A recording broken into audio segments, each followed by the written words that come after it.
நீங்க நார்மலா சென்னைக்கு வரீங்க அப்படின்னா, எல்லா இடத்துலயும் வந்து பார்த்தீங்கன்னா, அபார்ட்மெண்ட்ஸ் ப்ளஸ் ஹவுசிங் கம்யூனிட்டீஸ் அது மாரி தான் நெறைய இருக்கும். ஸோ, அது இல்லாம பார்த்தீங்கன்னா, இப்ப நார்த் சென்னை நீங்க வரீங்க அப்படின்னா, இந்த மாரி வீடு தான் வந்து நெறைய பார்க்க முடியும்.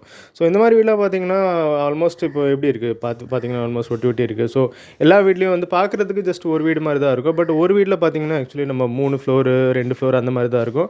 அந்த மாரி கான்செப்ட்ல பார்த்தீங்கன்னா, ஒரு ஃப்ளோர்ல ஒரு ஃபேமிலி அந்த மாரி இருக்கும். இப்போ ஒரு தெரு எடுக்குறீங்க அப்படின்னா, தெருவுல ஒரு 30 வீடு இருக்கு அப்படின்னா, அந்த ஒரு வீட்டுக்கு பார்த்தீங்கன்னா 3, 3 ஃபேமிலி இருக்கும். ஸோ, ஆல்மோஸ்ட் 90 ஃபேமிலிஸ் இருக்கும் ஒரு ஸ்ட்ரீட்ல மட்டும். ஸோ நெறைய பேருக்கு வந்து பார்த்தீங்கன்னா, இந்த மாரி இப்போ வீடு தேடுறதுக்கு ஒரு பெரிய பிரச்சனையா இருக்கும். நெறைய பேர் வந்து அபார்ட்மெண்ட்ஸ் அந்த மாரி தான் ப்ரிஃபர் பண்ணுவாங்க. ஸோ இதுவும் பார்த்தீங்கன்னா, நார்த் மெட்ராஸ்ல இன்கேஸ் நீங்க பாரிஸ் பீச் ஸ்டேஷன் தாண்டி நீங்க வரீங்க, Royapuram, Kasimedu plus Tondiarpet plus Thiruvathur side போறீங்க அப்படின்னாலே இந்த மாரி தான் இருக்கும். ஸோ நார்மலா வந்து பார்த்தீங்கன்னா, அஃபோர்டபுளா இருக்கும். 4000, 5000லேருந்து ஸ்டார்ட் பண்ணுவாங்க. ஜஸ்ட் ஒரு ஃப்ளோர் ஆல்மோஸ்ட் ஒரு ஃபேமிலி இருக்க மாரி. அப்புறம் பேச்சுலர்ஸ் இன்கேஸ் வராங்கன்னா கூட அவங்களுக்கு வந்து கம்ஃபர்டபுளா இருக்கும். ஸோ இன்கேஸ் உங்க ஃப்ரெண்ட்ஸ் அண்ட் ஃபேமிலி வீடு தேடிட்டு இருக்காங்க. ஸோ நெறைய இடத்துல வந்து இந்த மாரி டவுட்டா இருக்கு எப்படி இருக்குன்னு பார்த்தோன்னா, இந்த ஏரியா ட்ரை பண்ணி பார்க்கலாம். So thank you guys.